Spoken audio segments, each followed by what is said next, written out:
Good evening and welcome to New Hampshire, the first GOP primary state. We're live here at St. Anselm College for CNN's Town Hall with former President Donald Trump.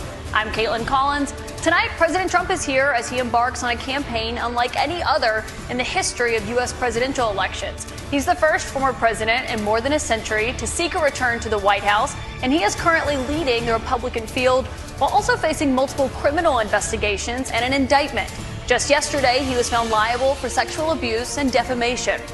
No questions are off the table, and we agreed to no conditions. We're here to get voters the answers that they deserve.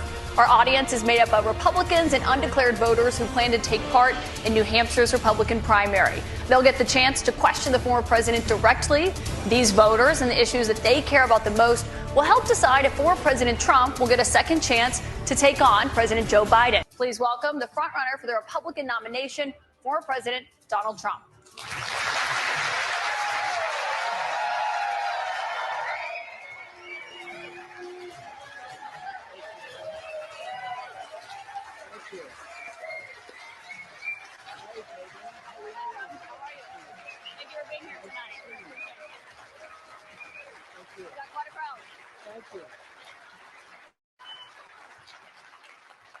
President Trump, thank you for your time here tonight. We got a great crowd here in New Hampshire, a lot of voters with a lot of questions about what your 2024 term would look like, what another Trump term would look like. We'll get to the voters shortly, but your polls show that you are dominating the Republican race right now, but you are also under active federal investigation for trying to overturn the 2020 election results. Your first term ended with a deadly riot at the Capitol, and you still have not publicly acknowledged the 2020 election results. Why should Americans put you back in the White House? Because we did fantastically. We got 12 million more votes than we had in, as you know, in 2016. I actually say we did far better in that election. Got the most that anybody's ever gotten as a sitting president of the United States. I think that when you look at that result and when you look at what happened during that election, unless you're a very stupid person, you see what happens. A lot of the people in this audience, and maybe a couple that don't, but most people understand what happened. That was a rigged election, and it's a shame that we had to go through it. It's very bad for our country. All over the world, they looked at it, and they saw exactly what everyone else saw. You look, even if you just look recently with the 51 intelligence agents, that made a 16-point difference. If you look at the FBI, and Twitter, they call it Twitter files, made a big difference. If you look at Mr. President, back to what you just said there, though, it was not a rigged election. It was not a stolen election. You and your supporters lost more than 60 court cases on the election. It's been nearly 2.5 years. Can you publicly acknowledge that you did lose the 2020 election? Let me just go on. If you look at True the Vote, they found millions of votes on camera, on government cameras, where they were stuffing ballot boxes. So with all of that, I think it's a shame that what happened. I think it's a very sad thing for our country. I think it's a very sad thing, frankly, for the world, because if you look at what's gone to our country has gone to hell. Our borders are bad. Our military has been bad. You look at the taxes, you look at inflation, what's happened to inflation. It's just destroying our country. We've really become, in many ways, a third world country. And it's very sad what's happened in this administration. And it's something that will turn around on day one. We were energy independent. Now energy is at a level that we've never had to pay before. Nobody can afford to continue to pay what's happening with energy. But we were energy independent. We were getting out of Afghanistan with strength and with dignity. And instead we got out, we looked like fools, probably the most embarrassing moment in the history of our country. We have a lot of questions about the economy and foreign policy tonight.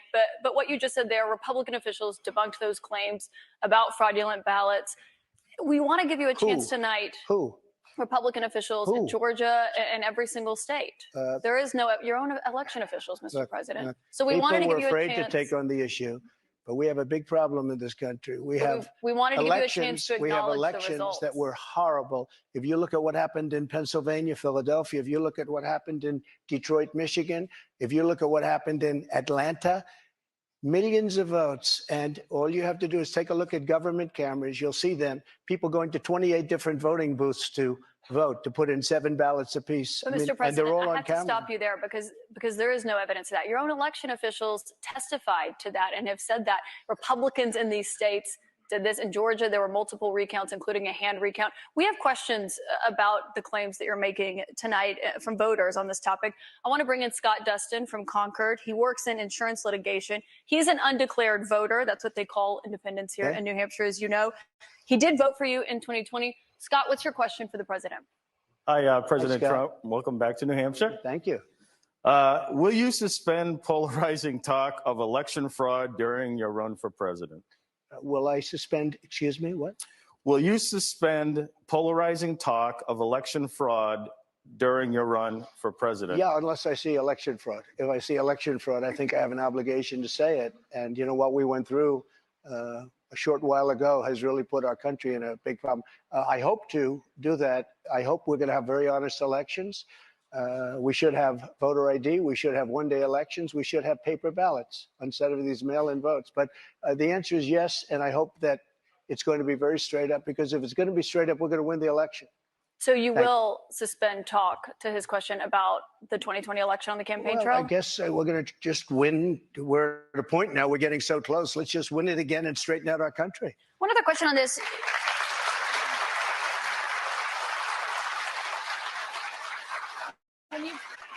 When you've talked about the 2020 election results in the past, you once suggested terminating the Constitution. Do you stand by those comments? No. You were able to do certain things. I'm not talking about terminating the Constitution. I'm talking about cherishing the Constitution. The Constitution says that we're supposed to have legal and well-maintained and well-looked-at elections, and we didn't have that. I cherish our Constitution, but we have to live up to the Constitution. We weren't living up to the Constitution.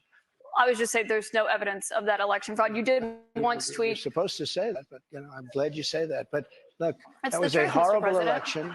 That was a horrible election. And unless somebody's very stupid, and I know you very well, you're not stupid at all, but you perhaps are given an agenda, or you have an agenda. Look, we have to have honest elections in our country.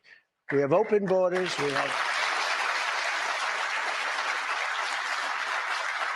You look at what's happening. I mean, we have elections. We have open borders. Look at what's happening on our southern border.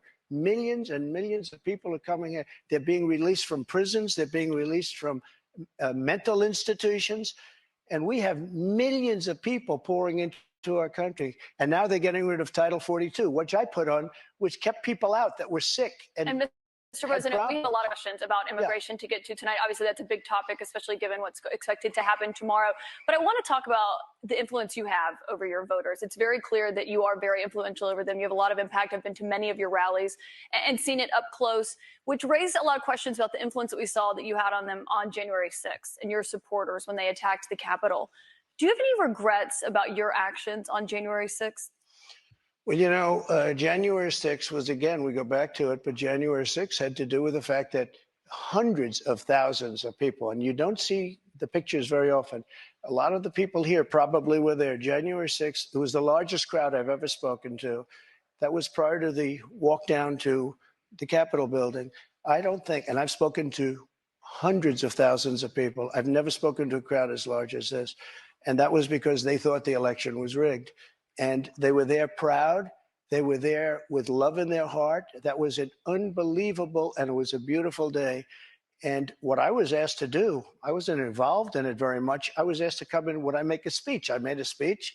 I said, walk peacefully and patriotically, you know, many different things. In fact, I brought a list of things. I don't want to bore the audience, but we can go sentence after sentence after sentence of things I said and things I put out. One of the big problems was that Nancy Pelosi, Crazy Nancy, as I affectionately call her, Crazy Nancy Pelosi and the mayor of Washington were in charge, as you know, of security. And they did not do their job. They're not in charge of the National Guard. You're in charge of the National Guard. Well, I offered them National Guard. I said, we'll give you soldiers, we'll give you National Guard, we'll give you whatever you want.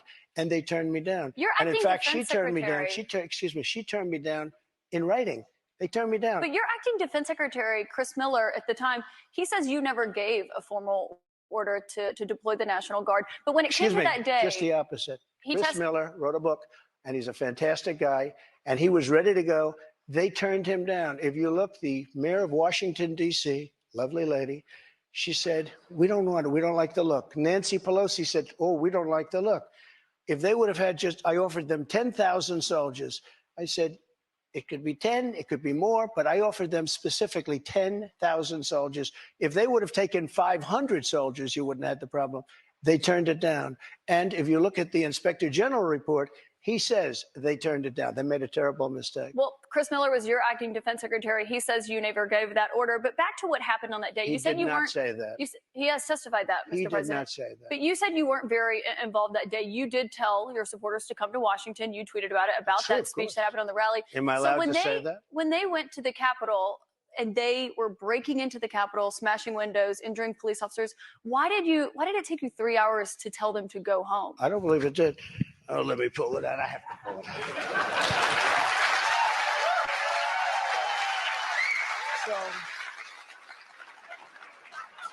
So if you look at on January 5th, the day before, I said, please support our Capitol Police and law enforcement.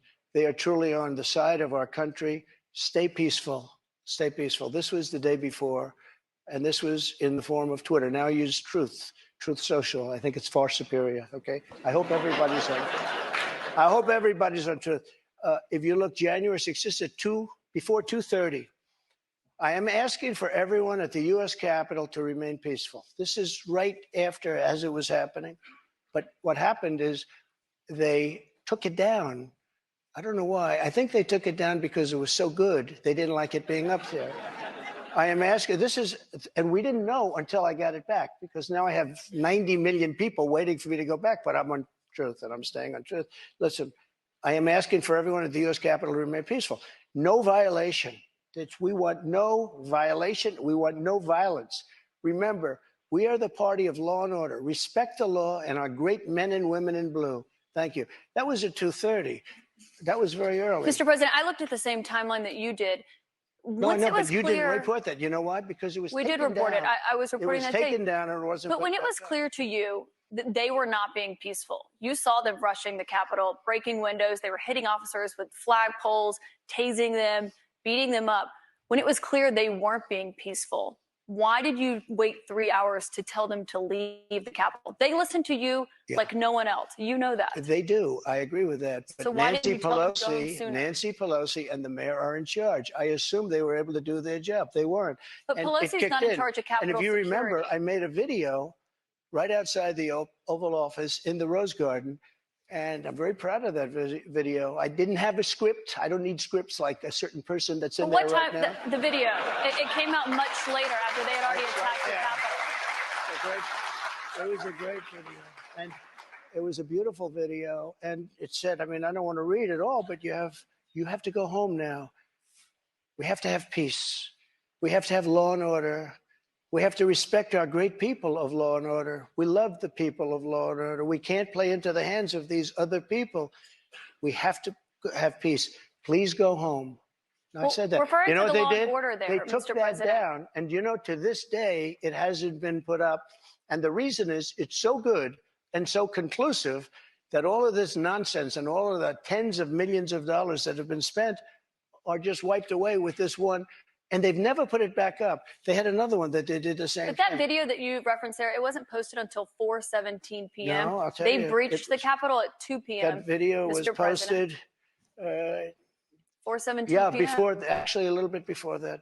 Right. So that's my question. Excuse me. Because in that 3 hours, over 140 it was officers posted after were the injured. first one I just read, though, and that was at 2 o'clock. But I think the reason the timeline is so critical here, because going back to your influence, in There's that another 3 one I hours, posted. over 140 officers were injured that day.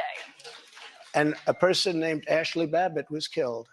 Yes. You know what? She was killed, and she shouldn't have been killed. And that thug that killed her, there was no reason to shoot her. At blank range, cold blank range, they shot her. And she was a good person. She was a patriot. There was no reason. There was no reason. And he went on television to brag about the fact that he killed her. The officer was not bragging about the fact that he killed her. But bragging. one person who was at the Capitol that day, as you know, was your vice president, Mike Pence, who says that you endangered his life on that day. I don't think he was in any danger. Mr. President, do you feel that you owe him an apology? No, because he did something wrong. He should have put the votes back to the state legislatures, and I think we would have had a different outcome. I really do. But he doesn't have the authority to do that, as you know. What? the vice president does not have the authority to reject are you those, ready? Let's those have this election one out results. just now because it's interesting. Let's keep it interesting, right? I like Mike Pence very much. He's a very fine man. He's a very nice man. He made a mistake. His lawyer said, you cannot move. I called him the human conveyor belt. I said, even if the votes, I talked to his lawyer, even if the votes are absolutely fraudulent, he can't say, yes, sir, he can't say that. And the Democrats played it and the rhinos played it. And then the election was over. They told him he couldn't do it. And Mike said to me, I can't do it. The lawyers told me he can't do it. They can't do it.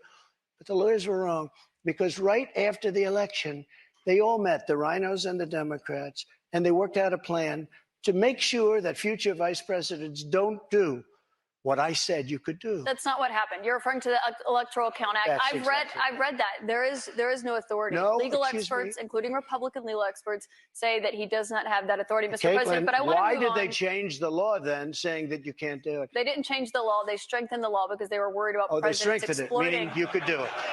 That's not what it means. Thank you. They strengthened the law Mike because had they the were right worried. to do it.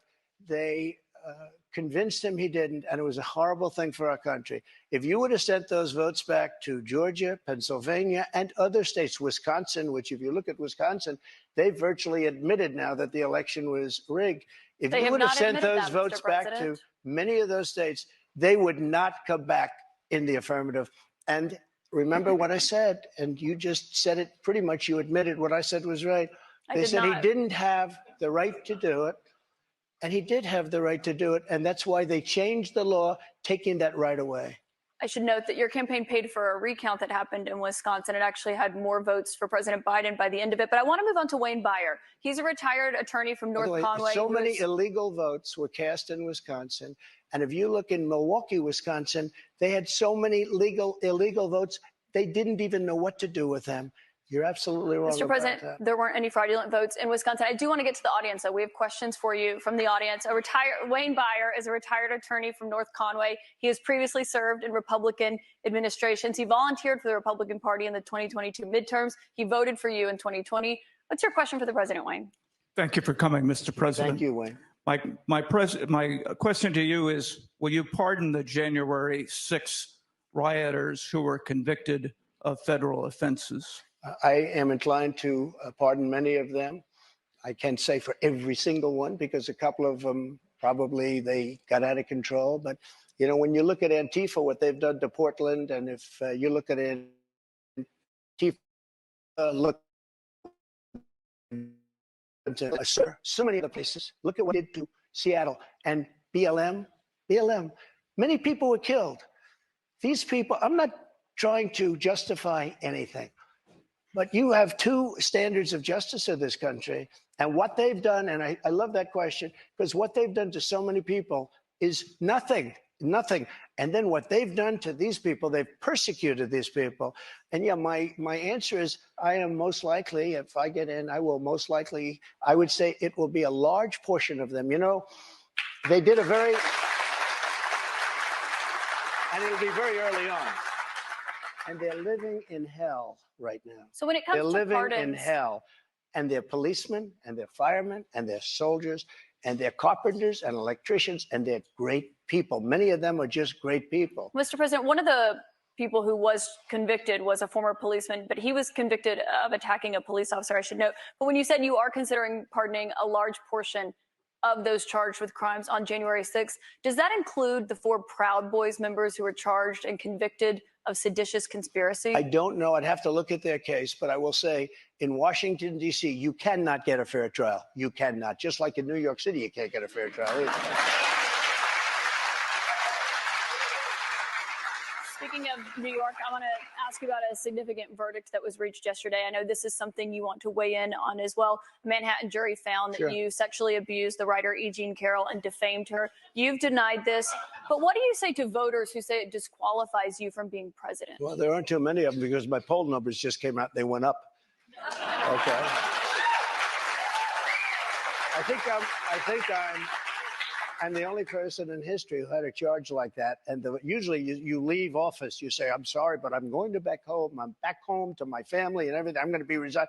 My poll numbers went up, and they went up with the other fake charge too.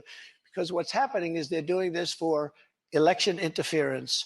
This woman, I don't know her. I never met her. I have no idea who she is. I had a picture taken years ago with her and her husband, nice guy, John Johnson. He was a newscaster, a very nice man. She called him an ape. Happens to be African American. Called him an ape. The judge wouldn't allow us to put that in. Her dog or her cat was named Vagina. The judge wouldn't allow to put that in. All of these things, but with her, they can put in anything. Access Hollywood. This was a jury of 9 people who found you liable of sexual abuse. Do you think that will deter women from voting for you? No, I don't think so, because I think the whole thing, just so you understand, ready? I never met this woman. I never saw this woman. This woman said, I met her at the front door of Bergdorf Goodman, which I rarely go into other than for a couple of charities. I met her in the front door. She was about 60 years old. This is like 22, 23 years ago. I met her in the front door of Bergdorf Goodman. I was immediately attracted to her, and she was immediately attracted to me. And we had this great chemistry. We're walking into a crowded department store. We had this great chemistry, and a few minutes later, we end up in a room, a dressing room of Bergdorf Goodman, right near the cash register. And then she found out there were locks on the door. So she said, I found one that was open. She found one. She learned this at trial. She found one that was open. What kind of a woman meets somebody and brings them up, and within minutes, you're playing hanky-panky in a dressing room, okay? I don't know if she was married then or not. John Johnson, I feel sorry for you, John Johnson. Mr. President, can I think of it. I know you're recounting what she said, but Mr. President. Let me just, if I could, because you asked the question. This was a just jury, so you understand, though. if I was walking in at the park, because I was very famous then, and I owned the Plaza Hotel right next door, and I owned buildings around it, I'm not going into a dressing room of a crowded department store. Then I say, if she was being raped, and by the way, they said she wasn't raped. Okay, that was her charge. It wasn't. They found that you sexually abused her. What? Say what? They did. They said he didn't rape her. And They did I not didn't say do that you anything else either. You know what? Because I have no idea who the hell she is. But Mr. I President, don't know who this woman can I is. ask you, given you're recounting I your don't know version? who, and I tell you this. But Mr. Are President, you ready? can I and I can swear ask on you my because children, which I'd never do. I have no idea who this woman. This is a fake story, made up story. We had a horrible Clinton-appointed judge. He was horrible. He allowed her to put everything in. He allowed us to put nothing in. Mr. President, this is a you're fake recounting your version story. of events here right now to the audience. You referenced the trial. You did not go to the trial and actually testify. Do you wish that you had testified? No, it wouldn't have made a difference. This was a rigged deal. This was my lawyer said, sir, you don't have to do it. I actually said, I think I should. It would be respectful. They said, sir, don't do it. This is a fake story, and you don't want to give it credibility. That's why I didn't go. One thing you did do in this. And I swear, and I've never done that, and I swear to, I have no idea who the hell, she's a whack job. You did not testify in person in this trial. There was a tape deposition of you from October in it. You defended the comments that you made on that Access Hollywood tape about being able to grab women how you want. Do you stand by those comments? I said if you're famous and rich or whatever I said, but I said if you're a star, you are, and I said women let you. I didn't say you grab. I said women let. You know, you didn't use that word, but if you look, women let you. Now, they said, will you take that back? I said, look, for 1,000,000 years, this is the way it's been. I want to be honest. This is the way it's been. I can take it back if you'd like to, but if you're a famous person, if you're a star, and I'm not referring to myself, I'm saying people that are famous, people that are stars, you were asked in the deposition, people that are rich, yourself to be a star, people that are powerful, they tend to do pretty well in a lot of different ways, okay? And you would like me to take that back? I can't take it back because it happens to be true. I said it's been true for 1,000,000 years, approximately 1,000,000 years, perhaps a little bit longer than that. So you stand by those comments? Well, I don't want to lie. Mr. President, here's what she wants me to say. Let's get to the audience questions tonight. A rich and famous person has no advantage over anyone else. Well, you do have an advantage. And I say unfortunately, but that's the way it is. You said fortunately or unfortunately. Well, fortunately or unfortunately for her. We have a lot of audience questions to get to tonight. I want to go back to the audience. We've got Danielle Rieger. She works as an oral surgery assistant. She's a Republican activist from Derry. She was a New Hampshire delegate for you in 2020. What's your question? Hi, thank you so much for coming to New Hampshire to answer our questions. My question is regarding the economy. Over the past 2 years, we have seen the prices for everything skyrocket. From food to gas to utilities and insurance costs, many people's bills are up several $100s a month, including mine. If elected president again, what is the first thing you would do to help bring down the cost to make things more affordable? Drill, baby, drill. You know what that means. So we were energy independent. We were soon going to be energy dominant. And nobody had ever done what I did. We got oil down to $1.87. Actually, it fell lower than that in some cases. We had to save the oil companies. The price was getting so. We were doing incredibly. We had the greatest economy in the history of our country, probably the greatest economy in the history of the world.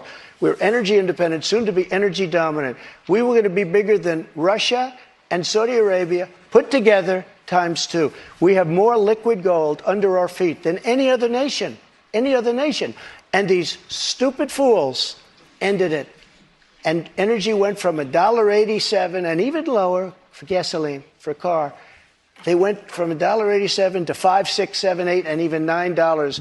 And your electricity bills went through the roof, your heating bills went through the roof. And that's what started inflation. And it hasn't stopped because people are paying now for bacon and for eggs and for the 2 and 3 times what it was just a little while ago. We created the greatest economy in history. A big part of that economy was got you the biggest tax cuts in the history of our country, bigger than the Reagan cuts, bigger than any cut.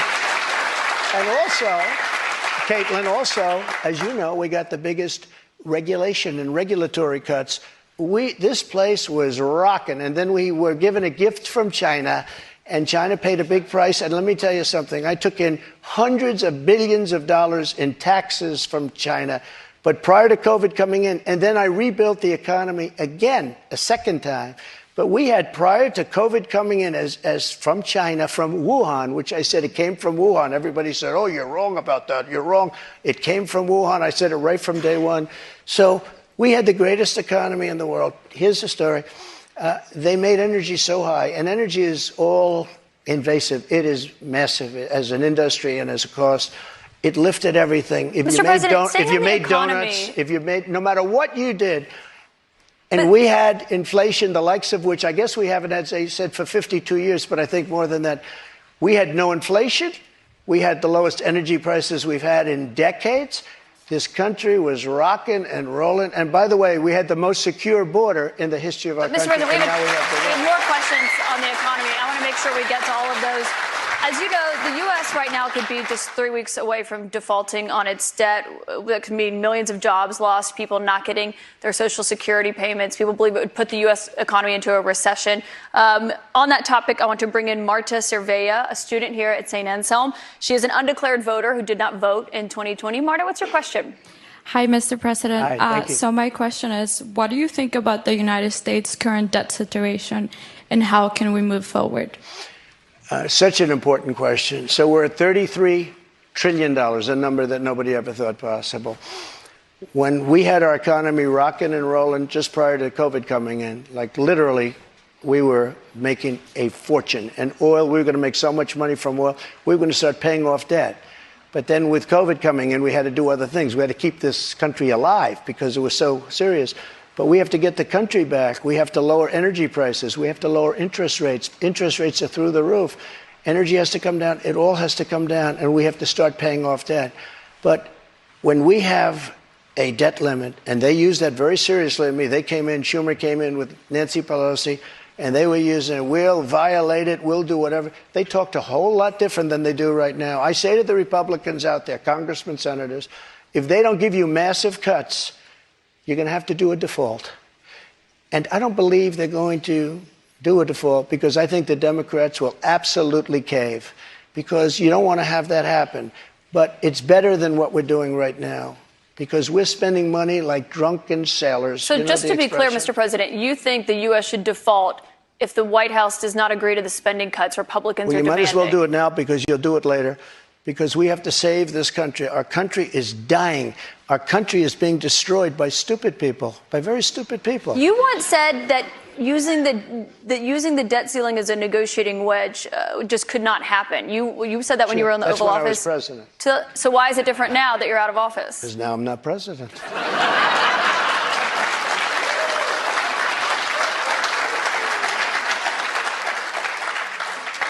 The U.S. defaulting would be massively consequential for everyone in this room, for all Americans. You don't know. It's psychological. It's really psychological more than anything else. And it could be very bad. It could be maybe nothing. Maybe you have a bad week or a bad day.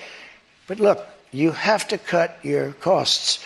We're spending $7 trillion on, much of it on nonsense.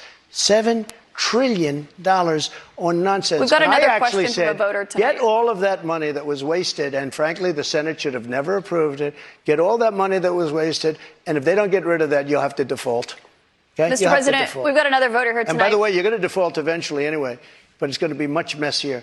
I don't think you'll have to default. I think if the Republicans hold strong and they say let's say we want $5 trillion off, I really think the Democrats have no choice but to do it.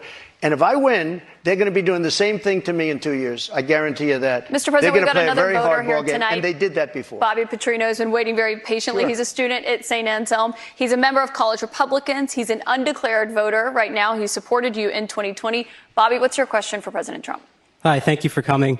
This is a bit of a pivot, but with gun violence and mass shootings in the news cycle recently, I'm worried that state governments and the federal government are going to act to repress gun rights. Under your administration, you instructed the Department of Justice and the ATF to ban bump stocks. If elected president again, how would you act not only to defend our Second Amendment rights, but to restore rights that have been taken from us, such as, by example, recently the ATF's ruling on the pistol stabilizing braces? Yeah, as you know, the bump stocks are actually a very unimportant thing. And NRA, I went with them, and they said it doesn't mean anything. Or actually, all they do is teach you how to shoot very inaccurately. So we did that. There's been nobody that's protected the Second Amendment, as you know, like I have. I protected it through thick and thin, not easy to do. But we have a very big mental health problem in this country. And again, it's not the gun that pulls the trigger. It's the person that pulls the trigger. And we have to protect our Second Amendment.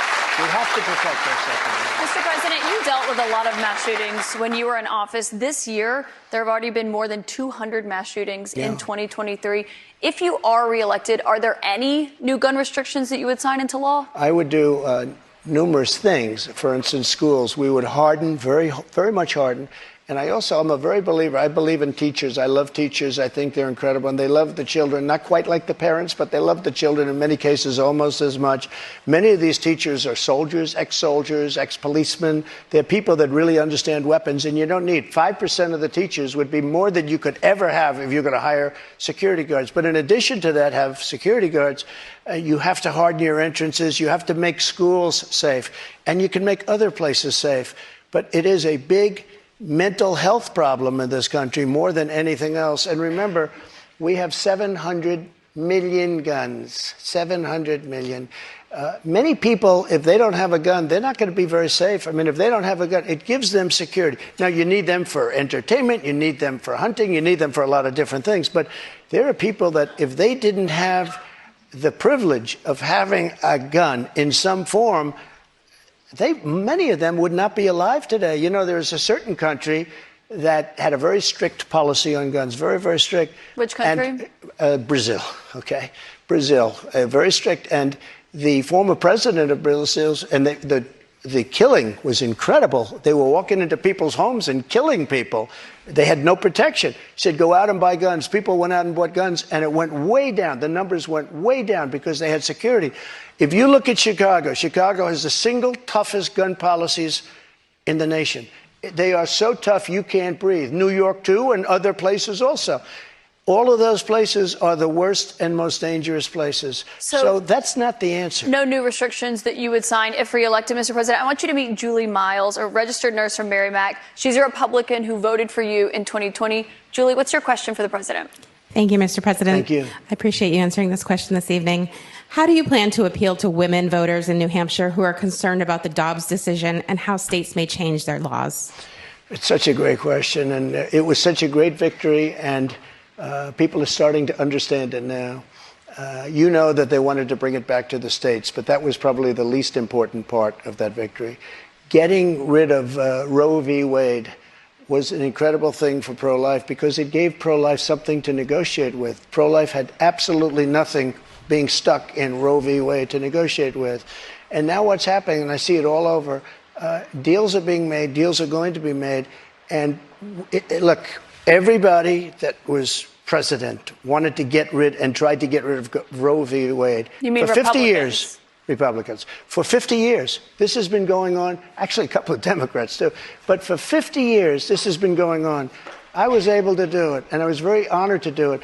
But by doing it, things are happening that are very, very positive. And I happen to believe in the exceptions, the life of the mother, rape, incest, like Ronald Reagan believed in the exceptions. But I happen to believe that. I think it's frankly important to do that, but a lot of people are against that, a relatively small number. But the way I look, I think it's very important to say this. I consider the other side to be radical because the other side, under Roe v. Wade and other things, the other side, they're radical because they will. Remember the debate with Hillary Clinton? They said, rip the baby out of the womb at the end of the 9th month. They will kill the baby in the 9th month.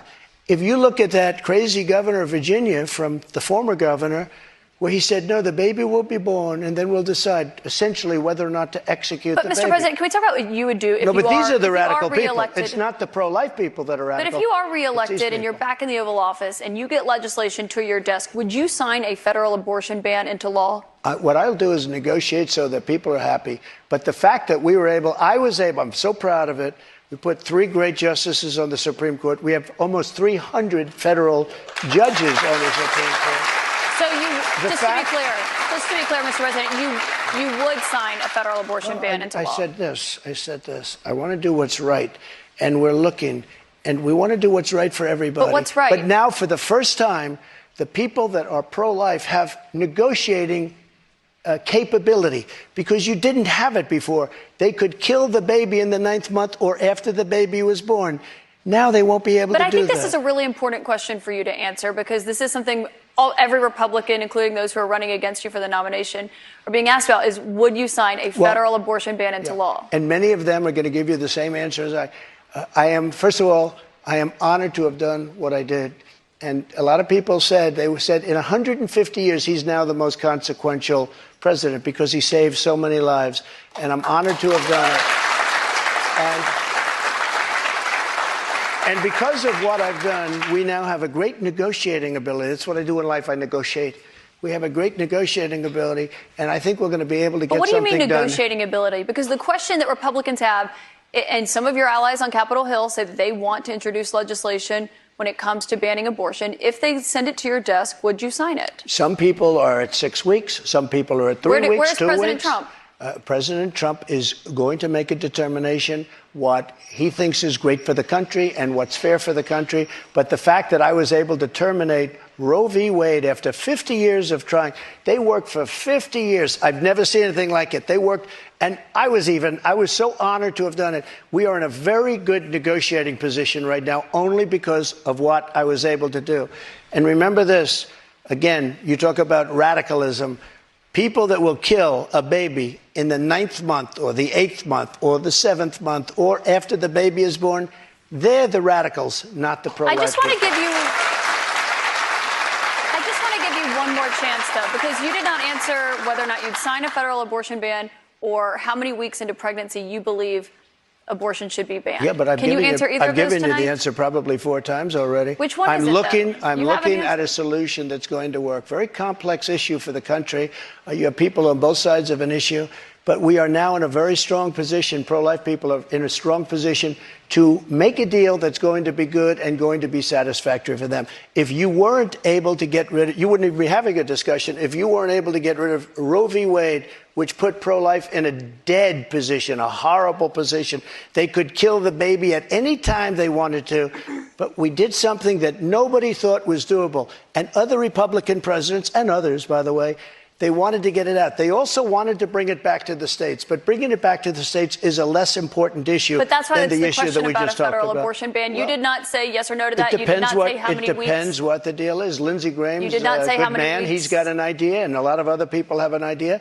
And I look at all the And a lot of people ideas, will and be curious what I'll your make the idea right is decision. on that. President Trump, we've got more questions to come for you tonight. I'll We'll make be the right right back decision for the in just a moment.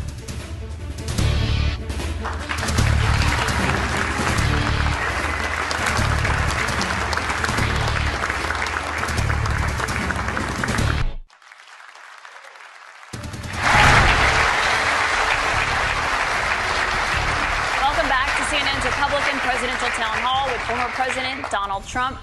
President Trump, I'd like you to meet Jennifer Simmons. She is a stay-at-home mom and former town selectman from Wyndham. She's a Republican, and she voted for you in 2020. Jennifer, what's your question tonight? Good evening, Mr. President. Thank you. Title 42 is expected to expire tomorrow. Our southern border and now our northern border are experiencing record migration. We learned on May 2nd that the Biden administration plans on deploying 1,500 troops to the southern border. Do you agree with deploying troops to the border, and how will a Trump administration slow down the rate of migrants coming across all our borders? Sure. A very fair question, especially since tomorrow is going to be a day of infamy. You're going to have tens of thousands of people pouring into our country.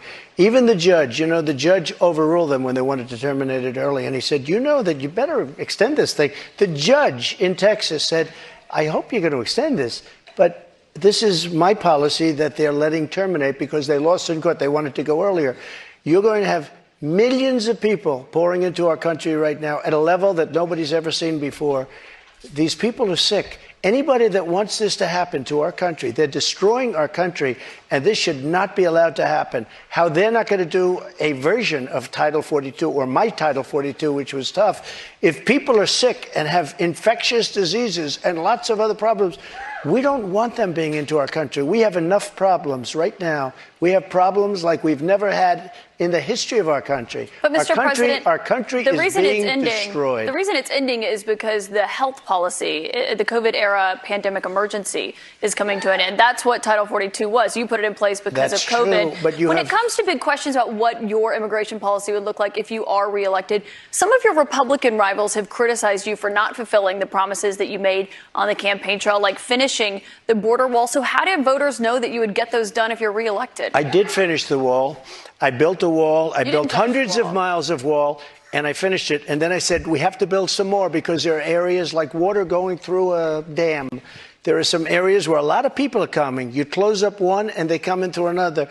And we started another 100 miles of wall. In fact, I said to my people, if we start this and don't finish it, and then we had a rigged election, I'm sorry to say it. The election was not rigged, Mr. Good, President. You can't keep saying that all night long. And so then they took over and they decided not to finish it. It would have taken them 3 weeks.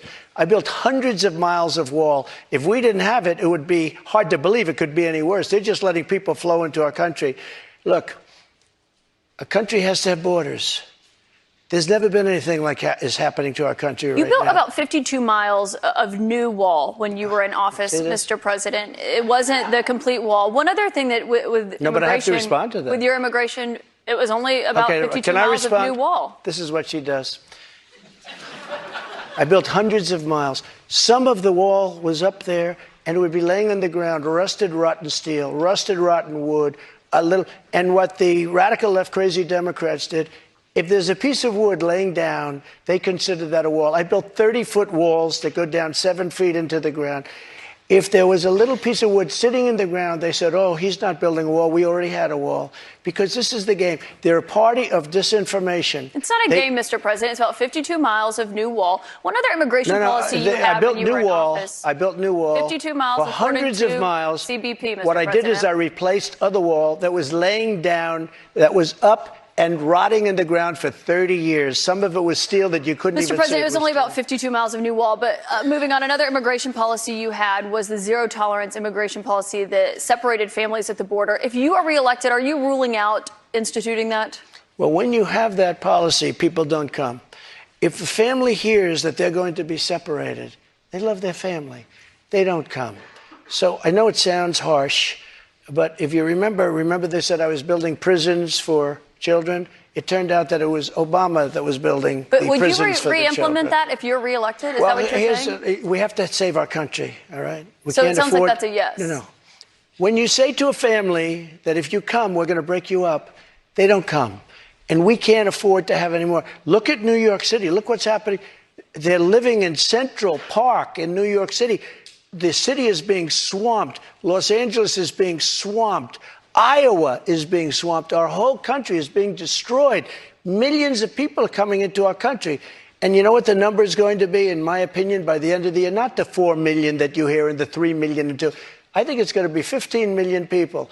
And in these people, they have no idea where they come from. They come from 129 different countries so far. 120, not just the 4 that we talked about. Just to put a button on that, it sounds like what you're saying is that you're not ruling out re-implementing that immigration policy. I want to get to another voter. Caitlin Boissonneau is a student here at St. Anselm College. She's a Republican. This will be the first election that she has voted in. What's your question for the president, Caitlin? Hello, President Trump. Hi. Thank you so much for coming. Thank you. The current administration has made it clear that we should continue to provide military equipment to Ukraine so that they can defend themselves.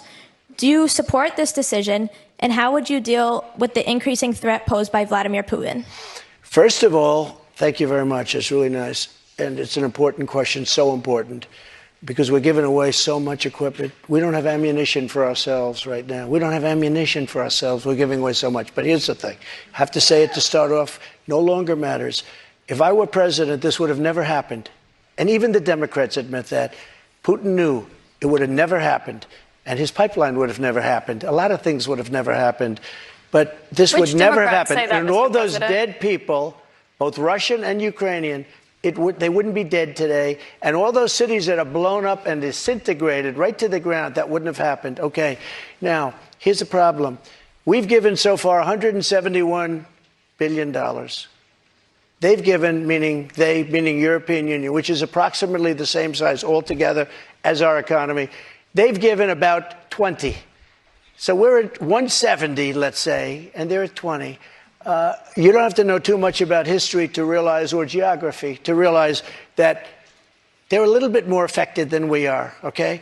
So they've got to put up a lot more money because they're taking advantage of us like every other country did. That's why I ended NAFTA and replaced it with the USMCA, Mexico, But on Canada. this issue, Mr. President, I should know, I don't know any Democrats who have said they don't believe Putin would have invaded if you were president. But her question is, would you continue to give Ukraine money and weapons if you're elected? What's the answer? I have a very good relationship with President Zelensky because, as you know, he backed me up with the phony impeachment hoax #1 when he said the president didn't do anything wrong. So that was I happen when you to asked like. him for an investigation So I happen to in like. exchange Yeah, for that's right. weapons. And I was totally exonerated, by the way. Just a waste of time and money. You were impeached over that. You I were was impeached over that. But let's stay on topic here, Mr. President, because the question is, would you give Ukraine weapons I was and impeached funding? by a crazy woman named Nancy Pelosi. But the question here is, would you give Ukraine weapons and funding if you were elected? I would sit down. Let me just put it a nicer way.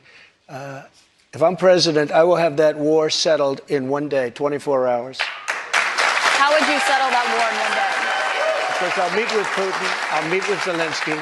They both have weaknesses and they both have strengths. And within 24 hours, that war will be settled. It'll be over. It'll be absolutely over. Do you want Ukraine to win this war? I don't think in terms of winning and losing. I think in terms of getting it settled so we stop killing all these people and breaking down this country. Now, You said you don't think in terms of winning and losing. Mr. President, can I just follow up on that because that's a really important statement that you just made there. Can you say if you want Ukraine or Russia to win this war? I want everybody to stop dying. They're dying, Russians and Ukrainians. I want them to stop dying. And I'll have that done. I'll have that done in 24 hours. I'll have it done. You need the power of the presidency to do it. But you won't say that you want Ukraine to win. You know what I'll say? I'll say this. I want Europe to put up more money because they're in for 20 billion. We're in for 170, and they should be. And they should equalize. They have plenty of money. They should equalize. I got with NATO. When I sat down, I got them to put up hundreds of billions of dollars that they weren't paying under Obama and Bush and all of these other presidents. That's why they're able to help them fight the war because of the money I got. But I want Europe. What's happening in Ukraine, excuse me. I want Europe to put up more money.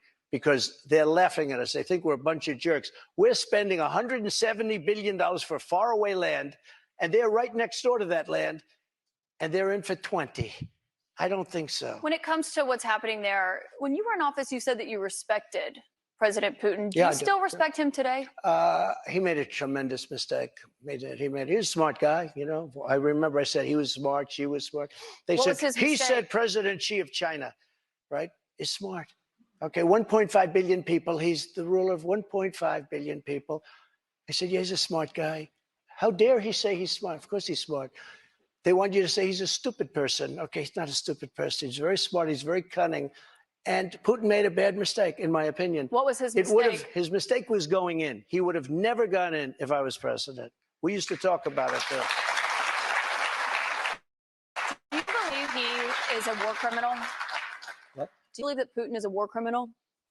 He's responsible for the deaths of thousands of Ukrainian men and women and I think it's something that children. should not be discussed now. It should be discussed later, because right now we have to get a war. If you say he's a war criminal, it's going to be a lot tougher to make a deal to get this thing stopped. Because if he's going to be a war criminal where people are going to go and grab him and execute him, he's going to fight a lot harder than he's fighting, you know, under the other circumstance. That's something to be discussed at a later date. Right now, we want to get that war settled. And I'm not talking about the money either. I'm talking about all the lives that are being, the number of people being killed in that war is far greater than you're hearing. When they blow up a city and those buildings come pouring down and then they say 2 people were injured, no. Hundreds and thousands of people are being killed, and we have to get that war settled. We have more with former President Trump. Right after this, we're going to take a quick break, and then we'll be back with questions from voters right after that.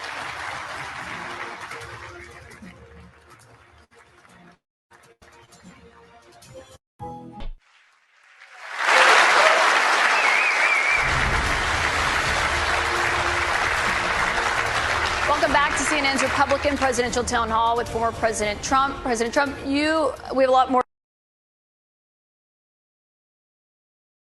that you're facing. We talked about others at the top, but this is the special counsel's investigation into classified documents that were found at Mar-a-Lago. Why did you take those documents with you when you left the White House? I had every right to under the Presidential Records Act. You have the Presidential Records Act. I was there, and I took what I took, and it gets declassified. Biden, on the other hand, he has 1,850 boxes. He had boxes sent to Chinatown, where they don't speak even English in that Chinatown we're talking about. I got to stop you right there. Nobody talks about him. They talk about us. Just so you understand, I had every right to do it. I didn't make a secret of it. You know, the boxes were stationed outside of the White House. People were taking pictures of the GSA of the various people. I got to stop you right there, though, because the Presidential Records Act, which is not well known to a lot of people, I read it. It does not say that you can take documents with you. It says actually that they are the property of the federal government. It says you talk, you negotiate, you make a deal. It's not criminal, by the way. The Presidential Records Act is not criminal. And just so you know, it does not say you can negotiate to take the documents with you. Can I tell you? Just so you understand, the Presidential Records Act is not criminal. I took the documents. I'm allowed to. You know who else took them? Obama took them. Nixon took them. Obama Reagan did not took take documents. Oh, he didn't? The difference here that I'd like to know. Reagan National took Archives them. says that President Obama even Jimmy did not Carter, take documents. even Mike Pence had some documents, and he's a very honorable guy. You referenced But you know Biden. who took them more than anybody is Joe Biden. He has 1,800 boxes. That's and nobody even knows where they and you are. know that. 1,800, and nobody talks about him. Mr. President, and that's not accurate. And they put a rough guy on us, and they, in the meantime, they have nobody. I think it's important, Mr. President, to actually set the record straight here.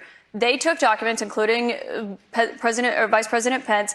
When they realized they had documents, they turned them back over. The difference is that you waited to turn yours over, and it was a year-and-a-half effort that included a subpoena with those documents. One question about what happened when you had those documents. It included a raid on my house. That's what it included. But you'd gotten a subpoena and they had not been turned over yet. They didn't raid Biden's house. You know what happened?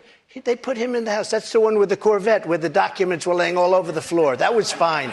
And you know who happens to be at Mar-a-Lago? Secret Service, and they're phenomenal.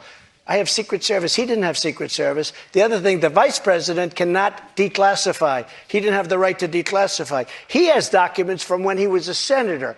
And even Democrat senators say, I can't believe it. No, I went by the Presidential Records Act, That's not and what we the were Presidential negotiating Records with Act NARA. says. That's not what it says, And Mr. NARA has President. red flagged a thing called the Constitution of the United States and the Bill of Rights because they consider them Mr. dangerous President, that's documents. not what it Those says, are the people we're dealing with. I should note that there is a special counsel investigating your document situation, also President Biden's document situation. When it comes to your documents, did you ever show those classified documents to anyone? Not really. I would have the right to. By the way, they were declassified What do you mean, not really? after. Not that I can think of. Let me just tell you, I have the absolute right to do whatever I want with them. I have the right. I was negotiating with NARA. Do you know what NARA is? The National Archives. Extremely negotiate left group with of them. people. Extremely left. And I was negotiating with They're them. not All of a left, sudden, they're they bipartisan. raided my house. They didn't raid the house of Joe Biden. They didn't raid Obama. But Joe Biden didn't ignore a subpoena to get those documents back like Joe you Biden did. And so took that's the question. 1,850 boxes. But that's the question that investigators have, I think, is why you held on to those documents when you knew the federal government was seeking them and then had given you a subpoena to return them. Are you ready? Are you ready? Can I talk? Yeah, what's you the mind? answer? Do you mind? I would like for you to answer the question. Okay, it's very simple to answer. That's why I asked it. It's very simple to. You're a nasty person, I'll tell you. Can you answer why you held on to the documents? I was negotiating, and we were talking to NARA, that's Washington, to bring whatever they want. They can have whatever they want. When we left Washington, we had the boxes lined up on the sidewalk outside for everybody. People are taking pictures of them. Everybody knew we were taking those boxes. And the GSA, the government service, the GSA was the one taking them. They brought them down to Mar-a-Lago. We were negotiating with NARA. All of a sudden, they raid our house. When Biden had his documents, he won't give back the 1,850 boxes. And you're going to find some real gems in there. But it was So Biden you who can't have alerted all them that these he had different the sets of- documents. all The these National different Archives sets of- reached out to you to get your documents back. Why did you not turn them over when you got a subpoena Because we were asking for you to turn negotiating them with over? them. We were negotiating with them as per the Presidential Records Act. We were negotiating with NARA. That's not what Very the nice Presidential people, Records Act says. I've but they seen got to it. love our Constitution a little bit more, and they shouldn't red flag it, by the way. Very nice people. We were negotiating with NARA, and that's what the Presidential Records Act says, because Richard Nixon, surprisingly, had problems, and he had a lot of problems dealing with NARA, and they ended up passing that's why legislation they called the created the Presidential PRA. Records Act just for this kind of a thing. We were My dealing last with them. question We were on this talking. Excuse me. Wait a minute. subject, Mr. Wait. President. We were talking to them. We would have done it, but all of a sudden they raided the house. Now, why hasn't the FBI raided Biden? But I just explained to you Why? why. No. It's because he's the one, they alerted the 1,850 government that they okay. had those documents and had them come and get the documents Why from did his Biden- house. no, they My didn't question take for you, though, when it comes to documents, do you still have any classified documents in your possession? Are you ready? Do you? No, I don't have anything. I have no classified documents. And by the way, they become automatically declassified when I took them. But No, you why? have to declassify Let me them. ask you a question. Why is it that Biden had 9 boxes in Chinatown? And he gets a lot of money from China. Why is that? And There why, is no why evidence aren't of that, people? Mr. President. No, you cannot why say aren't that. There people is no bringing that evidence up? of that, Mr. And why don't they President. put this What guy you're Jack referring Smith to and his is an group office of that he of had. thugs? Mr. Why don't President, they put him in charge of that? I need to stop you right there because there's no evidence of what you just said there. What you're referring to there is an office that he had after leaving That's at the University vice of Pennsylvania. presidency. Wrong. He had a temporary office. But I want to ask you about another investigation You're so that you're wrong. facing. You don't know the subject. I do know the subject. He had and I one do at know the University facts, of Mr. Pennsylvania, President. but he also had I want to 9 move boxes on to another in investigation Chinatown. that you're facing, which is the one that's She doesn't happening understand in it. Georgia, where they are investigating there your efforts to overturn the election results in the state of Georgia. I did At the nothing wrong. It was center a of perfect that, phone call. let me finish my question. At the center of that is that call that you had with the Secretary Perfect of State, call. Brad Raffensperger. Yeah, sure. Given the fact that there are indictments expected to come in that case this summer, is that a call you would make again today? Yeah, I called questioning the election. I thought it was a rigged election. I thought it had a lot of problems. I had I guess he's Secretary of State. I called. Listen to this. There are like 7 lawyers on the call, many of them from there. We're having a call. We're having a normal call. Nobody said, oh, gee, he shouldn't have said that. Why? If this call was bad, I questioned the election. You if asked this him to call find was you bad, votes. I didn't ask him to find anything. Let me We've just tell heard you, the audio if tape, this Mr. call President. was There's bad, an audio of you asking him to I find you said, 11,000 you owe something me votes. votes because the election was rigged. That election was rigged. And if this call was bad, why didn't him and his lawyers hang up? How dare you say that? This was a perfect Well, they were phone clearly call. concerned enough. They recorded the call, and I should note that, of This course, was a call that was made to question the results of election. And when we can't make a call to question election results, then this country ought to just forget about it. you weren't just questioning the election results. I was You were asking questioning the him to election. find you votes. And I should note that there is no evidence of fraud. There is no rigged election in the state of Georgia. I want to get back to the audience, though, Mr. President, because those are false claims you're making about what happened in Georgia. Jordan Sullenberger is here. He's an undeclared voter from Hollis. He voted for you in 2020. Jordan, what is your question for President Trump tonight? Thank you, Mr. Trump. Thank you very much. I'm 26. I'm a veteran. I help manage a private aviation company. You want a job? I'd love one. Yeah. I'm looking for somebody very good. I'm not for mandates or government interference in private business, but I've seen Republicans going after us like DeSantis after Disney. Right. What would you do as president to protect us from government interference? Well, I'm the one that really wants to protect you. All of these fake investigations of me are about election interference. They think because I'm leading Biden by 11 points, 7 points, 9 points, I'm leading DeSanctimonious by a lot. By 40 points or 45 points. I think he ought to just relax and take it easy and think about the future, because right now his future is not looking so good. I will tell you this. We are really putting it to Biden, but he's putting it to himself because the economy stinks, inflation is horrible, and the border is a disaster. And by the way he got out of Afghanistan was the single most embarrassing moment in the history of our country.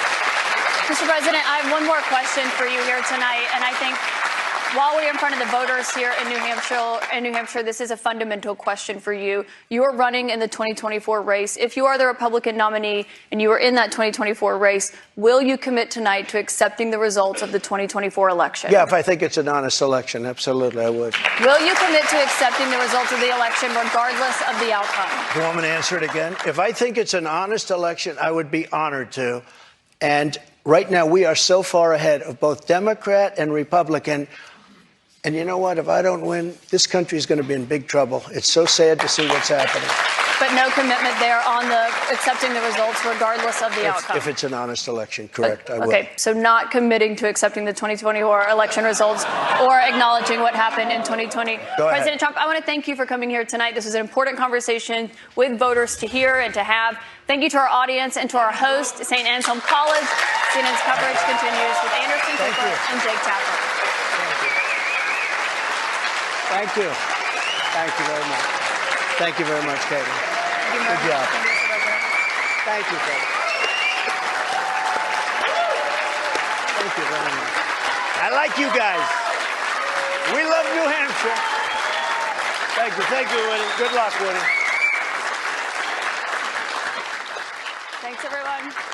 We're looking there at St. Anselm College in Manchester, New Hampshire. Tonight's CNN Town Hall, moderated by Caitlin Collins, the first of the 2024 presidential campaign, is now in the books. Good evening from New York.